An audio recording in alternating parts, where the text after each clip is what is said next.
not afraid to tell the truth. You know what? If you wanted to tell the truth, you have to expect some consequences on this. But rest assured, I have quoted a very wonderful statement on the next slide. But it also says, Paul, a polluter of the temple. Take a look at this so-called whistleblower. I don't know if they are credible or... But most of the time, if you wanted to come to an open, okay, and exposes some dirty and evil deeds of other peoples, usually sila na naman nahimul baliktad, no? Sila na naman nabutang sa langanin. Not only that they will lose their security, they will automatically lose their job and their future financial security.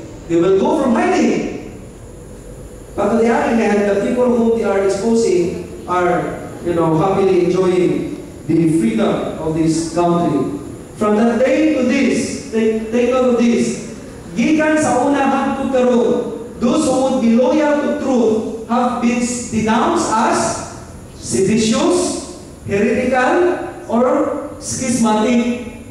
If you try to preach the spirit of Elijah, you are being branded as heretical. But of course, in the last days also, we have also to sala po sa pipila ng mga tao. Kaya sana, narapin po mga tao, may sobrang po ka heretical din noon.